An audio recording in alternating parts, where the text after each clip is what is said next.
नमस्कार, आप सभी का स्वागत एक बार फिर से हमारे इस व्याख्यान में। जो हमारा कोर्स स्वयं मूक्स के लिए जो डेवलप हमने किया है, इसमें हमने फिश एक्वाकल्चर, सस्टेनेबल एक्वाकल्चर हम कैसे डेवलप कर सकते हैं, और इसमें हमने विभिन्न जो लेक्चर उसमें बनाए थे और जो विभिन्न पार्टों में हमने लेक्चर को डिवाइड कर रखा है, उसमें सबसे महत्वपूर्ण एक पार्ट हमारा आज फिर से स्टार्ट होगा, जिसमें हम फिश सीड का ट्रांसपोर्टेशन कैसे करते हैं।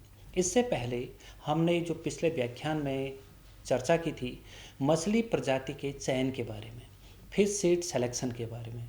हमें जब अपना एक्वाकल्चर का पूरा एक फार्म खोलना होता है, या फिर हमें अपना जलाशय से, अपने तालाब से मछली के जो एक व्यवसाय है, अगर हमें उसको डेवलप करना है, तो उसके लिए हमने विभिन्न प्रकार के जो उसमें कदम हमारे होते हैं, वो हमने एक एक करके डिस्कस किए हैं। हमने कैसे मछली का तालाब विकसित किया जा सकता है, कैसे उसको हम बनाएंगे, कैसे उसका डिज़ाइन करेंगे, वाटर की क्या क्वालिटीज़ उसमें हमने रखनी है, वाटर का क्या सोर्सेज उसमें हैं, आउटलेट इनलेट क्या है।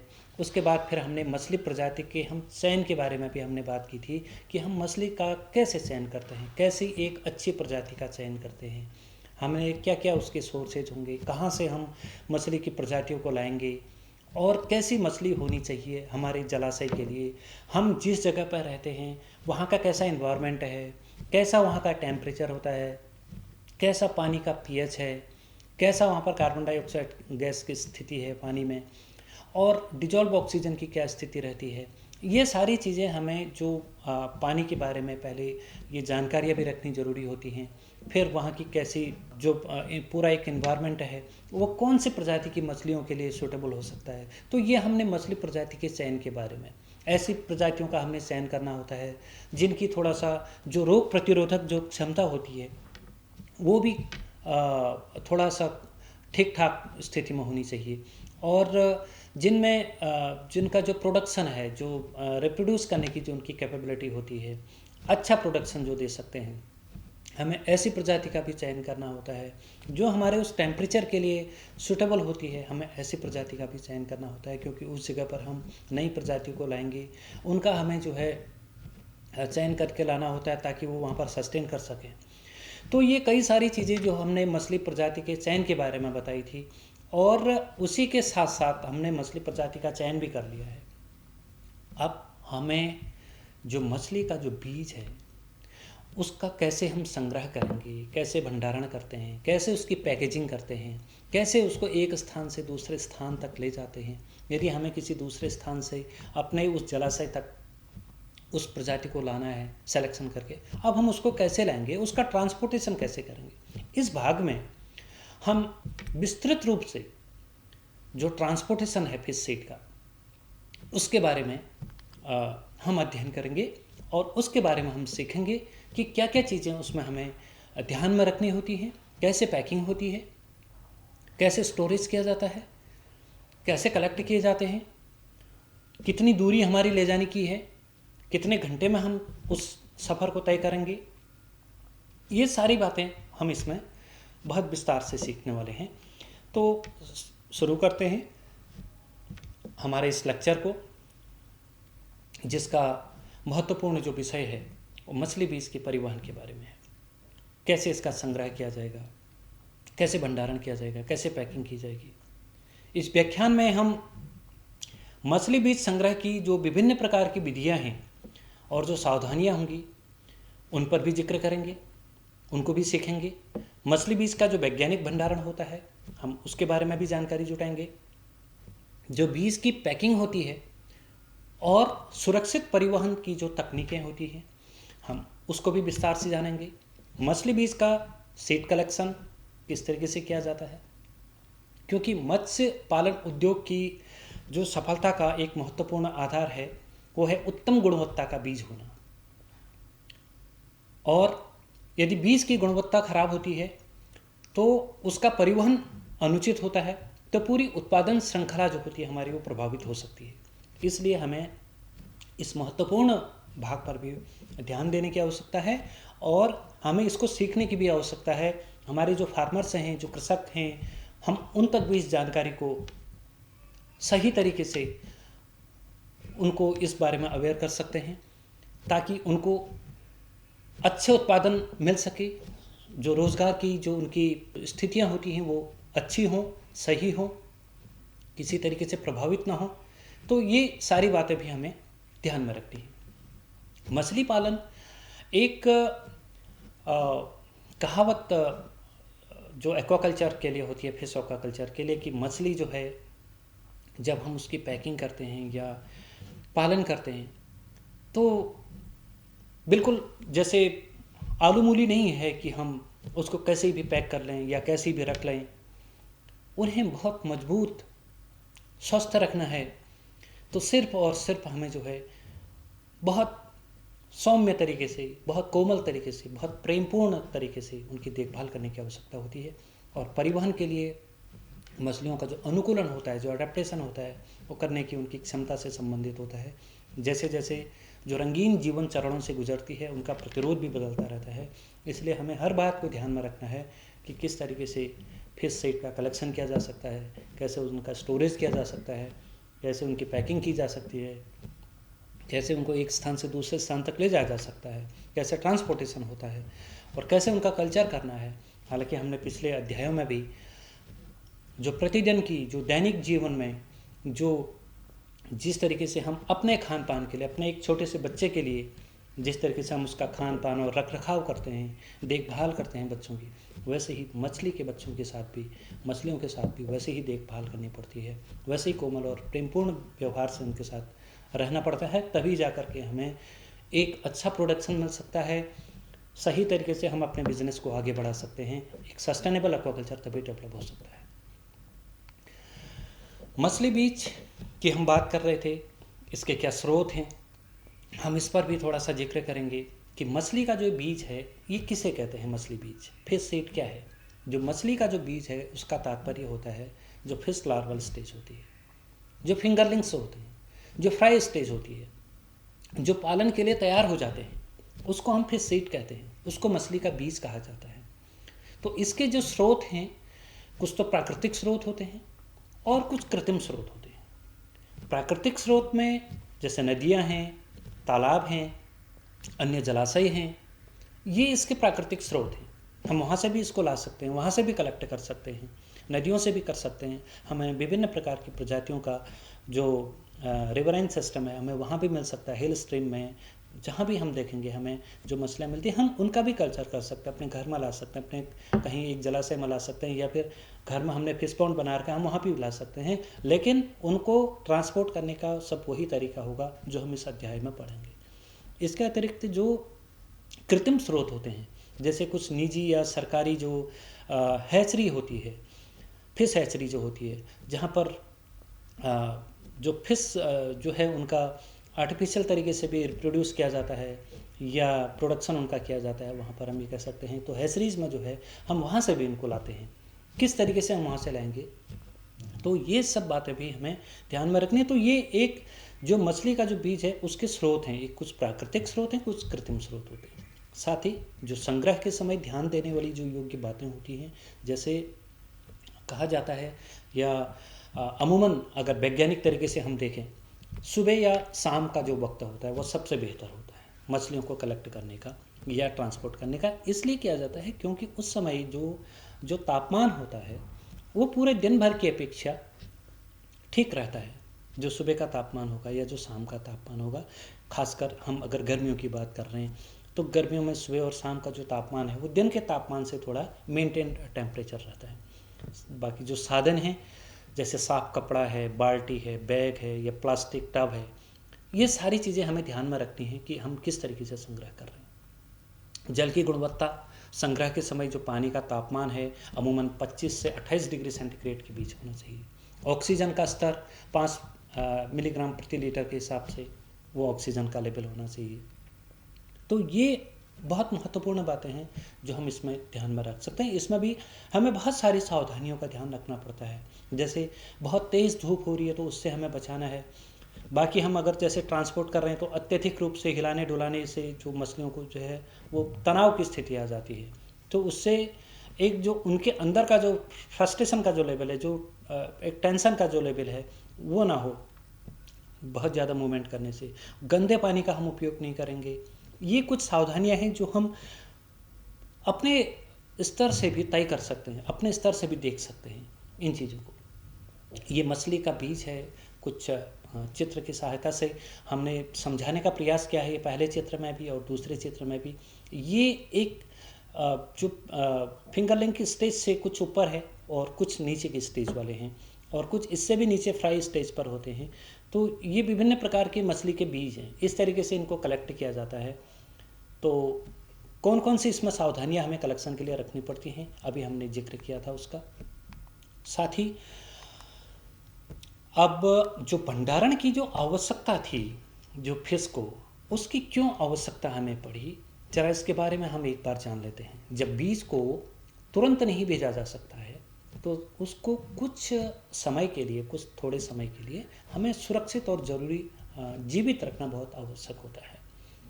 तो जो भंडारण की जो जगह होती है उसके लिए कुछ उपकरण की आवश्यकता होती है।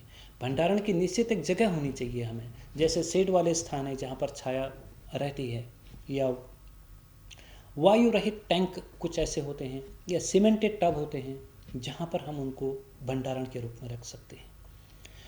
जो एरिएटर्स होते हैं, वातन प्रणाली जो होती है, और जो ऑक्सीजन सिलेंडर का जो प्रयोग होता है वो वहाँ पर होना चाहिए, ये उपकरण के रूप में हमारे पास होने चाहिए।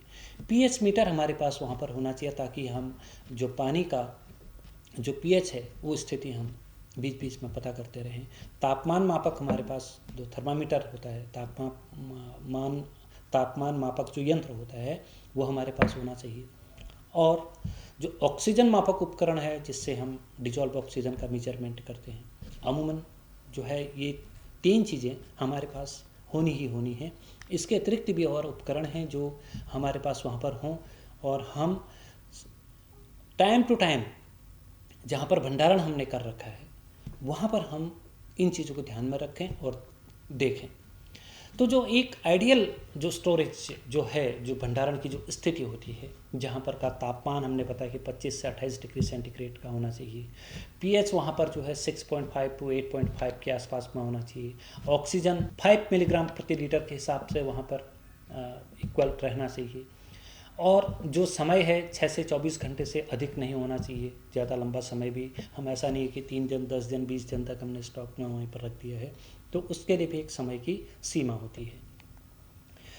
जो बीज का घनत्व है, अगर हम डेंसिटी की बात करें तो जो फ्राई स्टेज में होती है वो 1000 से लेकर के 1500 ये प्रति 100 लीटर के हिसाब से एक बीज का घनत्व वहाँ पर, और जो फिंगरलिंग से होते हैं वो 300 से 500 प्रति 100 लीटर के हिसाब से वहाँ पर होनी चाहिए।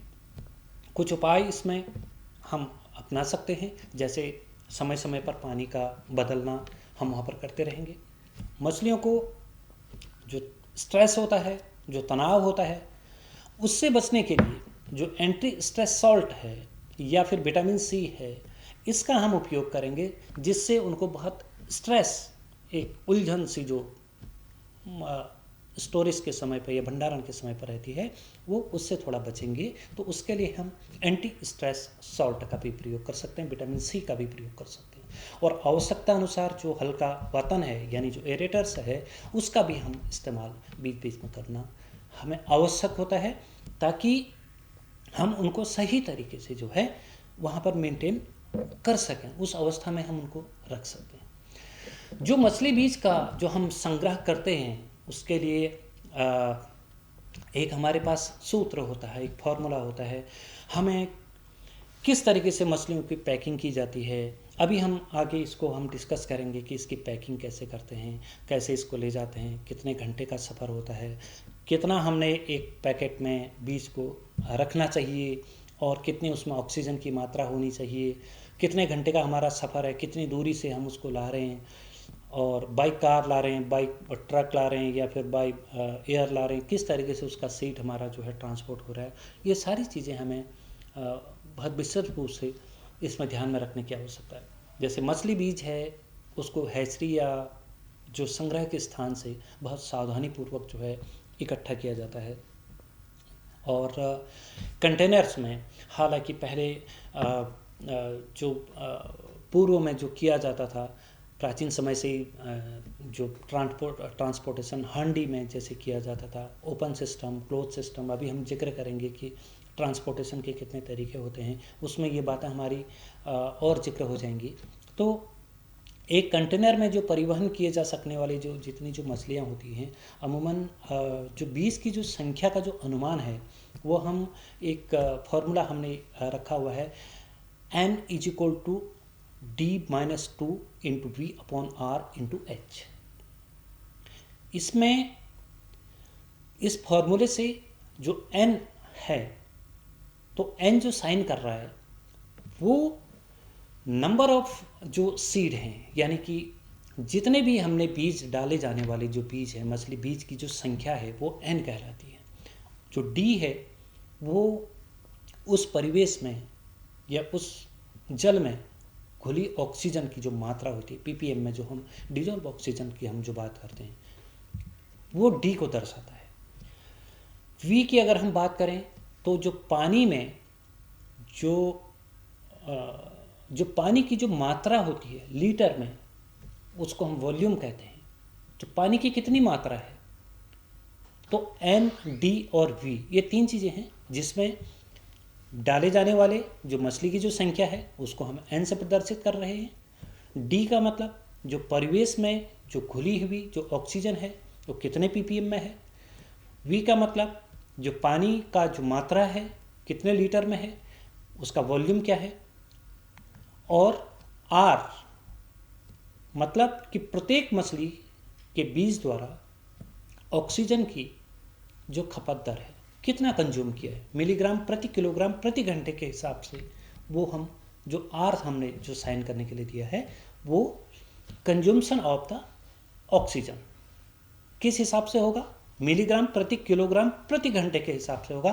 तभी हम पूरे एक सफ़र का एक हिसाब लगा सकते हैं कि हमें कितना सीड रखना चाहिए, कितने घंटे की अवधि में हम जा रहे हैं। और एच जो है वो परिवहन की जो ट्रांसपोर्टेशन की जो टाइम पीरियड है, जो अवधि है, वो कितने घंटों तक की है।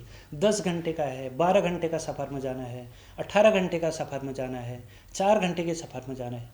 तो उसी हिसाब से हमें उसमें ऑक्सीजन, पानी और फिर सीड, ये पैकिंग का एक विधि है जो हम इस फॉर्मूले की सहायता से सुनिश्चित करने में मदद करता है कि यात्रा के दौरान मछली के बीज को सहारा देने के लिए परिवहन जो कंटेनर होते हैं, हमारे जो ट्रांसपोर्टेशन जो कंटेनर हैं, उसमें हम पर्याप्त मात्रा में घुलित ऑक्सीजन उसमें मौजूद रहे।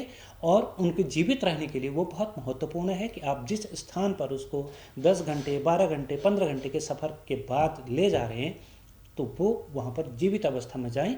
तो इस फॉर्मूले की सहायता से हम उसको देख सकते हैं। तो ये एक जो n = d-2 का हमने किया, तो ये इस सूत्र की सहायता से होगा।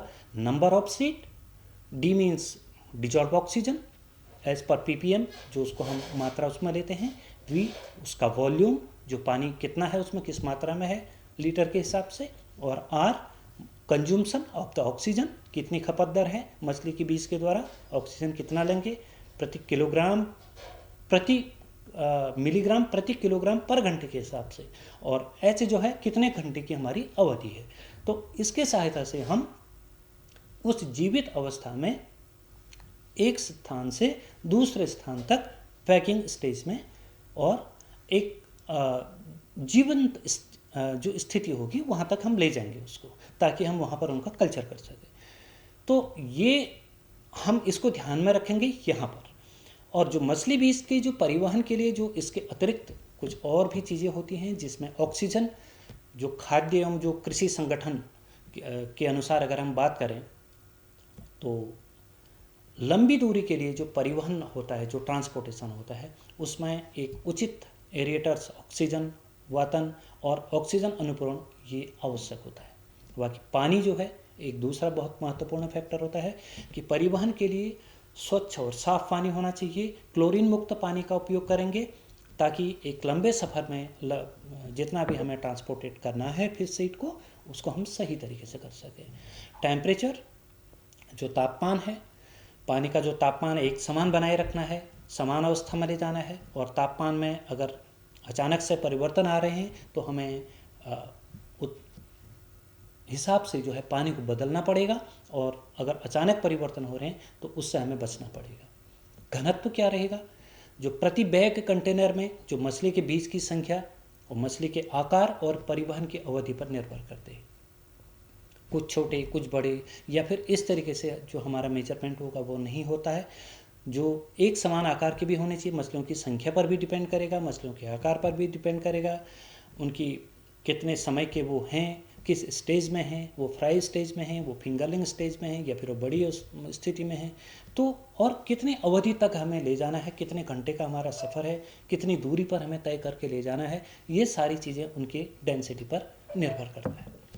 जो उनकी स्ट्रेस की स्थिति होती है, जो तनाव की होती है, तो भारतीय कृषि कौशल परिषद के अनुसार जो है हम बात करें तो उचित तरीकों का जो प्रयोग करके और उन्हें प्रत्यक्ष सूर्य के प्रकाश से बचा करके जो मछली के बीज की जो देखभाल है और परिवहन के दौरान उन पर पड़ने वाले जो स्ट्रेस होते हैं उसको हम कम कर सकते हैं। तो ये एक आसान तरीका है कि हम किस तरह से जो मछली के जो बीज हैं उनके परिवहन के लिए और किन किन बातों का हमें ध्यान रखना है, बाकी कौन सा फॉर्मूला हमने अपने दिमाग में रखना है, किस तरीके से रखना है, और क्या क्या मात्रा उसमें ऑक्सीजन की होनी चाहिए, कितनी डेंसिटी उसमें फिश की होनी चाहिए, कितना टेम्परेचर होना चाहिए, ऑक्सीजन की क्या स्थिति उसमें है, अगर तनावपूर्ण स्थिति रास्ते में आती है ट्रांसपोर्टेशन के समय तो उस पर हमें क्या क्या करना चाहिए, जैसे सनलाइट से हमें डायरेक्ट उनको बचाना है, और जो परिवहन के दौरान जो स्ट्रेस होगा उसको हम थोड़ा कम कर सकते हैं। तो ये सारी चीज़ें हैं जो हम थोड़ा उनको बचा सकते हैं और एक लाइव स्टेज में हम दूसरे स्थान तक उनको ले जा सकते हैं, ताकि उनका जो ट्रांसपोर्टेशन है वो सफल रूप से हमारा चल सकता है।